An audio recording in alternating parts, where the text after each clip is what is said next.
रजीम बिस्मिल्लाहिर्रहमानिर्रहीम रब्बि इश्रह ली सदरी व यस्सिर ली अमरी वहलुल उक़दतम मिन लिसानी यफ़क़हू क़ौली सदक़ल्लाहुल अज़ीम। लास्ट बुक रिव्यू में जो बुक असाइन की गई थी मुझे, वो मैंने ख़ुद से रिकमेंड की थी। क़यूम निज़ामी साहब ने वो किताब लिखी है, आज़ादी से ग़ुलामी तक। उसमें जो है ना प्रिसाइज़ली ये बात बयान की गई है कि पाकिस्तान के बनने से लेके आज तक जो पाकिस्तान की फ़ॉरेन पॉलिसी है ना, उस पे जो अमेरिका वो किस तरह असरअंदाज हो रहा है। और ये उन्होंने प्रिसाइज़ली उसका जो डॉक्यूमेंट्स उसमें रेफ़र किए हैं, उनको कोड भी किया है, उनका रेफरेंस भी उसमें दर्ज किया है। तो ये सारी की सारी किताब पढ़ने के बाद अगर इसको इन नट शेल में 2-4 मिनट में उसको प्रिसाइज़ली बयान करूँ तो ये है कि अमेरिका जो है वो कभी भी किसी भी सूरत में अपने मुल्की मफाद पे कंप्रोमाइज़ नहीं करता है। ना वो किसी हमवतन किसी एक नज़रिए के साथ खड़ा रहता है, ना वो डेमोक्रेसी के साथ खड़ा रहता है। वो अपनी कौम से झूठ बोलने में, अपने तलक़ात को ऊंच नीच करने में कभी भी एक मिनट के लिए नहीं सोचता जहां उसको अपना मुल्की मफाद दरकार हो। और पाकिस्तान की हिस्ट्री देखें आप कि पाकिस्तान की पॉलिसी पे वो कैसे असरअंदाज होता है।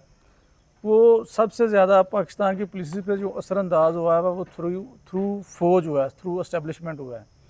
इस्टेब्लिशमेंट के ज़रिए उसने पाकिस्तान की पॉलिसी पे असरअंदाज हुआ है। 1954 से लेके ये 2007-8 तक ये उसने 15 मिलियन जो है ना वो डॉलर पाकिस्तान को ना अमदाद दी है, मुख्तलिफ हेड में, फ़ौजी अमदाद भी, सिविलियन भी। तो उसमें 12 मिलियन डॉलर जो है ना उसने सिर्फ फ़ौजी अदवार में दिए हैं, और 3 मिलियन डॉलर सिर्फ उसने जो है ना ये सिविलियन गवर्नमेंट में दिए हैं। और जब ये कोई भी पाकिस्तान की शख्सियत, अवामी लीडर, वो जब स्टैंड लेता है अपने मुल्की मफाद में, और वो मुल्की उसका मफाद जो है वो कंट्रेरी होता है, अमेरिका के मफाद के ख़िलाफ़ कंट्रेरी होता है, तो वो ऐसे लीडर को कभी भी जो है ना हिस्ट्री में ये जो देखा गया है अमेरिका उसको कबूल नहीं करता। इसके हवाले से ये बात है कि जब जुल्फ़िकार अली भुट्टो एटम बम बनाने के लिए उन्होंने बहुत दगो-दो की, बहुत वर्किंग की, बहुत काम किया। जब इंडिया ने अपने एटमी धमाके कर लिए, तो जब उनको ये अंदाज़ा हो गया कि पाकिस्तान में अपना एटमी धमाका करने के बिल्कुल करीब है, तो जिमी कार्टर से पहले जो अमेरिकी का सदर था ना, उसके दौर में जो हेनरी किसिंजर है, वो उनका सेक्रेटरी ऑफ स्टेट था, वो पाकिस्तान आया और उसने जुल्फ़िकार अली भुट्टो को ना खुले लफ्ज़ों में धमकी दी कि नेक्स्ट इलेक्शन जो अमेरिका के होने हैं उसके बाद जो जिमी कार्टर वो हुकूमत में आ रहा है तो वो आपका मतलब बुरा हाल कर देगा। तो जैसे जिमी कार्टर आया तो फिर उसके बाद आपने देखा कि जो है जुल्फ़िकार अली भुट्टो को एक जुडिशल मर्डर भी इसको कहते हैं, तो ज़िया-उल हक़ के ज़रिए उनको पहले जुडिशल किया गया, जेल में भेजा गया, वहाँ उनको तख्तादार पर लटकाया गया।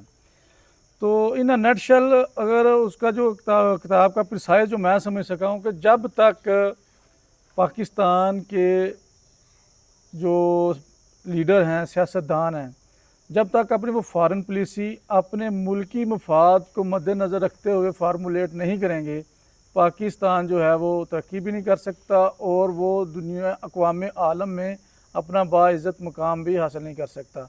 इसके लिए उन्होंने जो अफ़गानिस्तान में रशिया इन्वेंशन थी उसके भी बड़े हवाले दिए हैं, उसमें जो पाकिस्तान का किरदार था या सिंध का किरदार है उसके भी हवाले दिए हैं।